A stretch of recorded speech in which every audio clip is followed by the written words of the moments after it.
अस्सलाम वालेकुम दोस्तों। आज मैं आपके लिए फ्राई फ़िश की ज़बरदस्त सी रेसिपी लेके आई हूँ। बहुत ही ज़बरदस्त सा कॉम्बिनेशन बनाएंगे, बेसन के साथ मसालों को मिक्स करेंगे और फ़िश को मैरिनेट करेंगे। इसका ऐसा ज़बरदस्त टेस्ट होगा ना कि आपके मुंह से इसका जायका नहीं जाएगा। अमेजिंग इसका टेस्ट होगा। मसाला मछली के अंदर रचा हुआ होगा और ऊपर आपको बेसन की कोटिंग भी इतनी मोटी नहीं लगेगी कि आपको लगे कि आप पकौड़ा ही खा रहे हैं। तो आप ये वाली फ़िश देखें, मैंने एक पीस इसका तोड़ा है। अंदर से फ़िश कितनी ज़बरदस्त यमी लग रही है। लेयर्स जो हैं वो फ़िश के मीट की वो आपको नज़र आ रही हैं और फ़िश को आप इंजॉय करेंगे। आज आपको पता चल जाएगा कि फ्राई फ़िश किसको कहते हैं। तो मेरे बताए हुए तरीके को ज़रूर फॉलो कीजिएगा और एंड तक वीडियो ज़रूर देखिएगा। सबसे पहले आपने मार्केट से अपनी पसंद की फ़िश ले आनी है और उसको अच्छी तरह नमक लगा के आपने धो के एक नेट में रख लेना है ताकि इसके अंदर पानी बिल्कुल भी ना रहे। जितनी फ़िश ड्राई होगी उतनी फ़िश अच्छी बनेगी और इसकी बोटी जो है वो अंदर से उसकी लेयर्स आपको नज़र आएंगी। तो इंग्रेडिएंट्स में सबसे पहले नमक ले लेंगे, लाल मिर्च का पाउडर जाएगा, कसूरी मेथी जाएगी। ये आप नोट कर लें, मैं डिस्क्रिप्शन में भी लिख दूँगी। अच्छा जी, अब अजवाइन जाएगी। अजवाइन के बगैर तो फ़िश इनकम्प्लीट ही लगती है।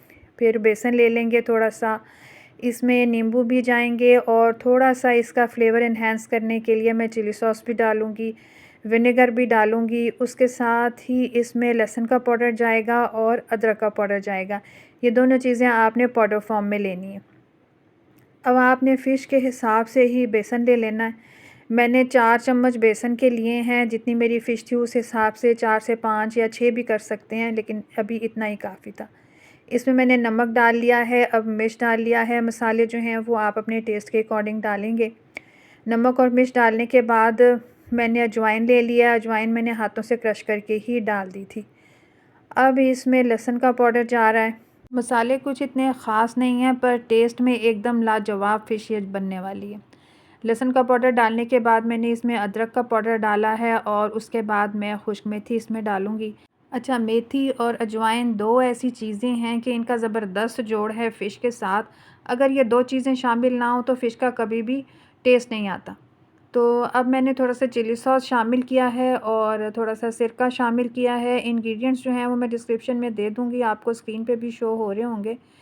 तो मेंशन मैं सारा कर दूँगी, ठीक है। और उसके बाद मैंने आपको नींबू दिखाए हैं, 5-6 नींबू मैंने इसमें निचोड़ लिए थे।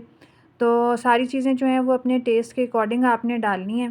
थोड़ा सा पानी शामिल करके एक थिक सा पेस्ट बनाएंगे, बहुत पतला भी इसको नहीं करेंगे कि ये रनी पोजीशन में आए।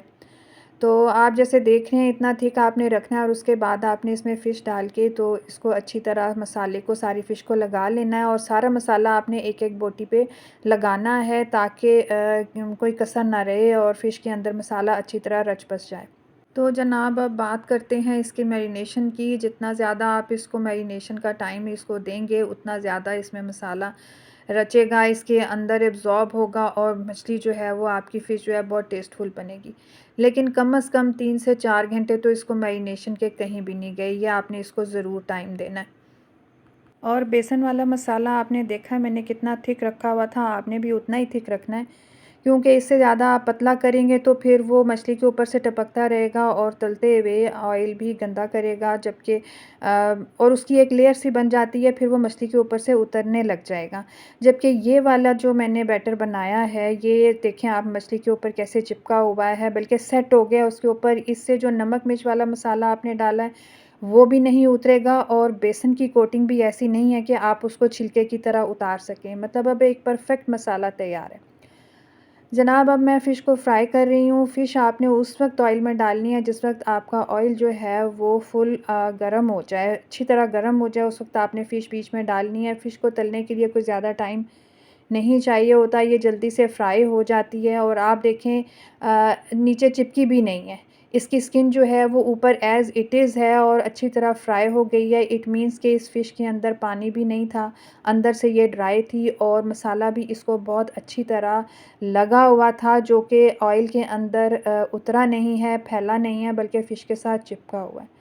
तो जनाब, इस फ़िश के आगे आज हर किस्म की फ़िश फ़ेल होने वाली है। आपने इस रेसिपी को फ़ॉलो ज़रूर करना है और मुझे फ़ीडबैक देना कि आपको ये रेसिपी कैसी लगी। अच्छा, इसमें हमने जो मसाले आज डाले हैं वो सब आपके किचन में हर वक्त मौजूद होते हैं और कोई इतना हार्ड एंड फास्ट रूल भी नहीं है कि आपने फ़िश के अंदर इतना ही मसाला डालना है जितना मैंने मेंशन किया है। आपका अपना एक टेस्ट है, आपके घर का अपना एक टेस्ट है, आप इसके मुताबिक अपने मसाले डालें। और जब आप बैटर तैयार कर लें, यानी बेसन के अंदर जब सारे मसाले आप मिक्स कर लें, तो उसको एक दफ़ा चख लें, ठीक है। और फिर अपने टेस्ट के अकॉर्डिंग सारे मसाले कमी बेशी जो है वो आप पूरी कर लें। बस नमक का आपने ख़्याल रखना है, क्योंकि पहले भी हमने फ़िश को नमक लगा के रखा हुआ था और उसके बाद उसको धोया है, तो मसाले में आपने उस हिसाब से नमक लगाना है ताकि नमक फ़िश में तेज़ ना हो जाए।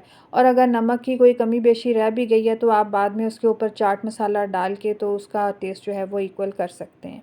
तो हर किसी का अपना टेस्ट होता है, कोई खाली मसाले वाली फ़िश पसंद करता है, कोई बेसन वाली फ़िश पसंद करता है। पर मैं हमेशा बेसन के अंदर इस तरह मसाले डाल के फ़िश को फ्राई करती हूँ, तो बहुत मज़ा आता है, सब लोग बहुत एंजॉय करते हैं। बेसन की उस तरह की कोटिंग नहीं होती कि आपको लगे कि पकोड़े की तरह बेसन ऊपर लगा हुआ है और छिलके की तरह बेसन को बेसन की जो लेयर होती है उसको छील के आप अंदर से फ़िश निकाल के खा रहे हैं, ये चीज़ मुझे बिल्कुल भी अच्छी नहीं लगती। एकदम परफेक्ट मसाले वाली मछली तैयार हुई है, इसको एंजॉय करें, मुझे अच्छा सा फ़ीडबैक दें आपको ये कैसी लगी। अच्छा, विंटर्स की तो ये बहुत ही स्पेशल डिश है, हर घर में ये तैयार होती है, लोग विंटर्स में इसको शौक़ से खाते हैं। आप भी ज़रूर इसको ट्राई करें और मुझे बताएं कि ये आपको कैसी लगी है। उम्मीद है आपको पसंद आएगी।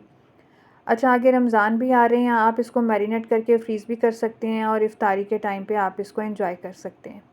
मिलते हैं किसी और नेक्स्ट रेसिपी के साथ। अल्लाह हाफ़िज़।